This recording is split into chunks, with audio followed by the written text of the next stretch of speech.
The silent threat. The Galactic Confederation had ruled the stars for nearly a millennium. Their council chambers on Proxima Centauri VII shimmered with the wealth of 1,000 conquered worlds. Golden statues depicting their great victories lined the vast hall, and at the center stood their most prized monument, a holographic display of Earth's surrender, humanity kneeling before the might of the Confederation fleet. "Another century of prosperity," announced High Chancellor Zix, his 6 limbs raised in celebration as representatives from 200 species cheered. Their economy flourished, their military unmatched. The anniversary of humanity's defeat was always cause for their grandest celebrations. In the outer rim of Confederation space, Lieutenant Vela Nox sat at her monitoring station aboard the outpost ship Vigilant. Unlike her colleagues who had joined the celebration via holographic link, she remained at her post, eyes fixed on the scanning equipment. Something didn't feel right.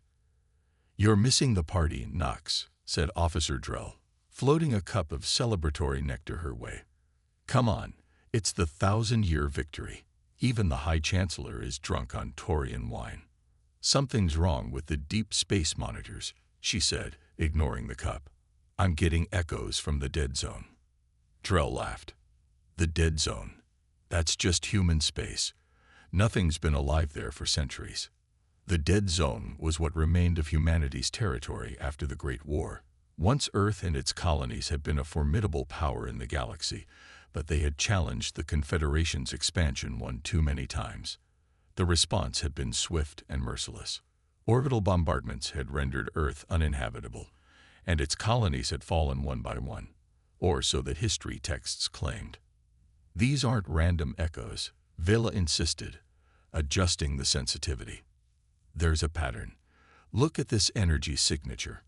On the screen, a faint pulse appeared, then another, then dozens more, spreading across what had once been human territory. The pulses were weak but unmistakable. They were power signatures. "Should we alert command?" Drell asked, suddenly serious. Vela nodded.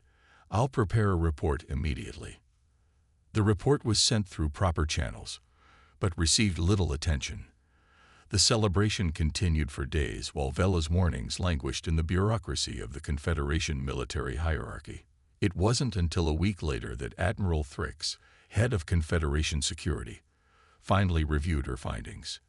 "These signatures," he murmured, examining the data in his private chambers. "They can't be what I think they are."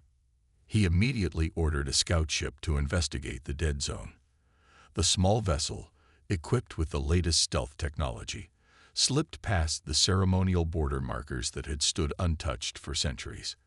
What they found sent a chill through the entire command structure. "Admiral," came the transmission, the scout captain's voice tight with fear. "We've located the source of the energy signatures. They're ships, sir. Thousands of them. Ancient human warships, reactivating one by one." "Impossible," Thrix whispered. The footage showed massive vessels, their hulls scarred and weathered, drifting in the darkness. Lights flickered along their sides as dormant systems came back online. The largest among them were Dreadnoughts, planet killers that had been the pride of Earth's fleet before their defeat. The scout continued. "They appear to be autonomously repairing themselves. We've detected minimal life signs, but the ships are definitely powering up. Wait, one of them is moving." The transmission suddenly cut to static. Within hours, Admiral Thrix stood before the Confederation Council. The celebration abruptly ended. "Distinguished representatives," he began, "I bring grave news. It appears that humans have survived, and their war machines are awakening." Laughter rippled through the chamber. Chancellor Zix waved a dismissive limb. "Admiral, with all due respect, humanity was crushed a millennium ago. Their worlds were sterilized, their fleets destroyed. What you found must be ancient wrecks, nothing more. With respect, Chancellor, the scout ship we sent was destroyed.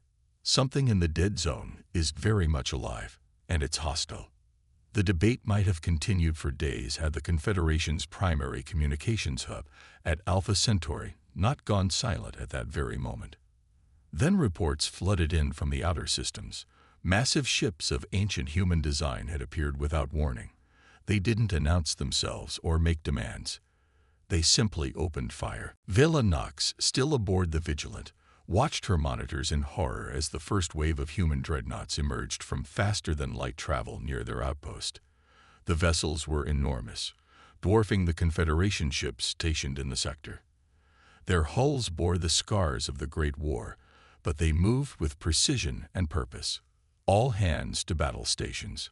Commander Jex ordered, his voice cracking. This is not a drill. But the outpost's defenses were ceremonial at best. The Confederation had grown complacent in their 1,000 years of unchallenged rule.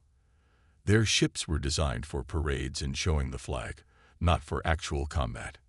The human dreadnoughts opened fire, their ancient weapon systems tearing through the Confederation's shields like they were made of paper. The Vigilant shuddered as explosions ripped through nearby ships. They're not using standard weapons, Vela reported, analyzing the attack patterns. These are gravitational disruptors. Technology we thought was theoretical. A message broadcast across all Confederation channels, in a language not heard in official capacity for centuries. English. Attention Galactic Confederation. This is Admiral Harrison of the Earth Reclamation Fleet. For 1,000 years, you've celebrated our defeat. You've built your empire on the belief that humanity was extinguished. You were wrong. Today, we return to claim what is ours. The transmission cut off as another wave of dreadnoughts appeared, these bearing markings from Mars, Europa, and other colonies thought long destroyed. The ships moved in perfect coordination, targeting Confederation military installations and government centers with surgical precision. In the council chambers, panic had replaced celebration. Representatives from across the galaxy demanded action, protection, explanations. Chancellor Zix struggled to maintain order as reports of attacks poured in from every corner of Confederation space. How is this possible? He demanded of Admiral Thrix. How could they have hidden for so long? Where have they been? Thrix had no answers. The Confederation fleet scrambled to respond, but centuries of peace had left them unprepared for actual warfare. Their ships were beautiful but functionally obsolete compared to the human vessels, which, despite their age, had been designed for one purpose: war. As the first day of attacks came to an end, the Confederation had lost nearly a third of its military capability. The human dreadnoughts had struck with such speed and coordination that effective resistance had been impossible. They targeted military assets exclusively, avoiding civilian populations, a courtesy the Confederation had not extended to humanity during the Great War. Vela Nox, having escaped the destruction of the Vigilant in an emergency shuttle, found herself on the bridge of the flagship Invincible, one of the few Confederation vessels with actual combat capabilities. Admiral Thrix had recognized her analytical abilities and brought her into his crisis team. The humans are following a specific pattern, she explained, pointing to the tactical display. They're isolating our command and control centers, cutting off our ability to coordinate. These aren't random attacks. This is a strategic dismantling of our entire defense network. How do we stop them? Thrix asked, his usual confidence shaken. Vela studied the movement patterns of the human fleet. We need to understand why they've returned now, after all this time, and where they've been hiding. There must be a reason they waited 1,000 years. As if in answer to her questions, Admiral Harrison's face appeared on the main screen of every Confederation vessel and installation. His weathered features spoke of centuries of hardship, but his eyes burned with determination. For generations, we have watched from the shadows as you built your empire on the bones of our worlds. You believed us extinct, and in your arrogance, you never looked beyond the veil. Today, that changes. The reckoning has come. The transmission ended, leaving the Confederation leaders to face an uncomfortable truth. The greatest victory in their history had been incomplete. Humanity had survived, had rebuilt in secret, and had returned with vengeance in their hearts. And now, the dreadnoughts of Earth were coming for them all. The reckoning. The Confederation Orbital Defense Station above Proxima Centauri VI shattered under the concentrated fire of 3 human dreadnoughts. Fragments of the once proud structure rained down upon the Confederation capital world's upper atmosphere, creating spectacular light shows that belied the gravity of the situation. Inside the Grand Council chamber, now converted into a war room, Chancellor Zix slammed his appendage against the tactical display. How are their weapons so effective against our shields? Our technology is 1,000 years more advanced. Admiral Thrix, haggard after 3 days without sleep, shook his head. They've been planning this for centuries, Chancellor. While we celebrated and grew complacent, they were preparing. And they've had a millennium to study our weaknesses. Lieutenant Velinox, now serving as the Admiral's tactical advisor, studied the latest intel. Sir, we're detecting a massive energy signature approaching the Arcturus system. It's larger than anything we've seen yet. The display shifted to show a vessel that dwarfed even the dreadnoughts. Its hull was marked with the emblem of Earth, but it wasn't a warship in the conventional sense. Its design was unfamiliar, with vast arrays of equipment whose purpose they could only guess at. "What is that?" whispered Chancellor Zix. Before anyone could answer, the Confederation's subspace communication network, the backbone of their governance, went offline. System by system, the once mighty empire found itself fragmented, isolated, unable to coordinate a response. They've targeted our quantum entanglement nodes, Vila realized. That vessel must be some kind of disruption platform. They're not just fighting our ships, they're dismantling the infrastructure that makes the Confederation possible. In the chaos that followed, a message arrived through conventional channels, primitive radio waves that the Confederation had long since abandoned. It was from Admiral Harrison, addressed directly to Chancellor Zix.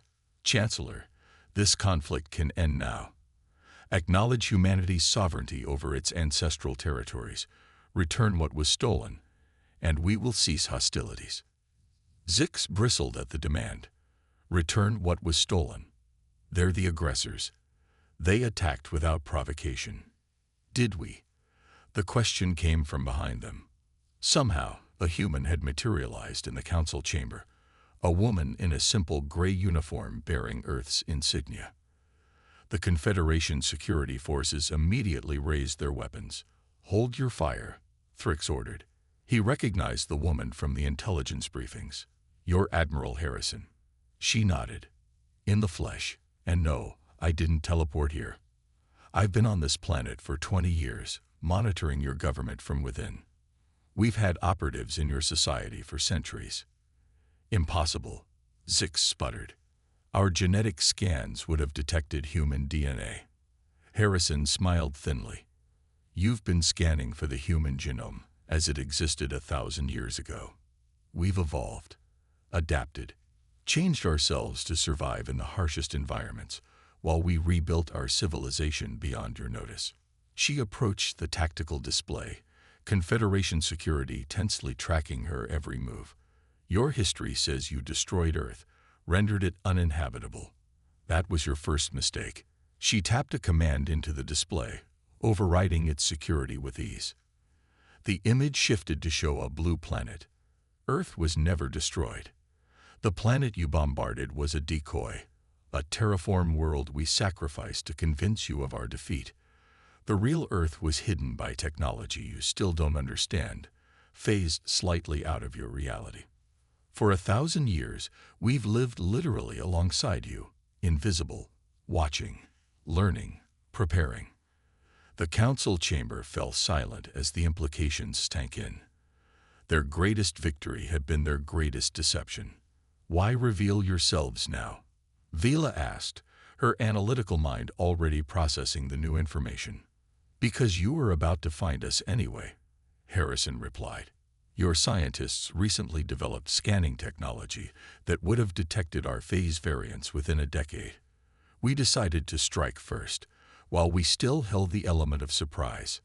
Chancellor Zix regained his composure. "What are your terms? What do you want from us?" "Justice," Harrison stated simply. "Return of all human artifacts you've collected as trophies. recognition of Earth's sovereignty and that of all human colonies, reparations for the worlds you did destroy thinking they were ours, and most importantly, the truth, an acknowledgement to all Confederation species that your 1,000-year celebration was built on a lie. Fricks studied the human admiral carefully. And if we refuse, then we continue dismantling your empire piece by piece. We've spent centuries developing weapons specifically designed to target your technology. We can render every Confederation system inoperable without harming a single civilian. Your choice is between humiliation and irrelevance. The negotiations lasted for days while the human dreadnoughts held position around key Confederation worlds. Admiral Harrison's demands were non-negotiable, but surprisingly reasonable given the damage humanity could have inflicted. They wanted recognition, not domination. Justice, not revenge. Vila Nox found herself working directly with the human delegation, serving as a liaison between species. She discovered that humanity had changed significantly during their millennium in hiding. They had developed not just militarily but philosophically, creating a society focused on resilience and long-term survival. "Why didn't you just reveal yourselves peacefully?"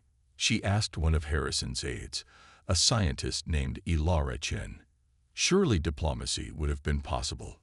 Chen's expression darkened. "We tried, Lieutenant. Over the centuries, we sent 17 separate diplomatic missions. All were captured, their crews dissected and studied. Your government classified them as biological anomalies and buried the findings." "That can't be true," Villa protested. "The Confederation stands for peace." "The Confederation stands for its own prosperity," Chen corrected gently. "Look into the restricted archives. File designation Earth Omega. You'll find everything there." Disturbed, Vela used her new security clearance to access the classified records. What she found shattered her faith in the government she had served.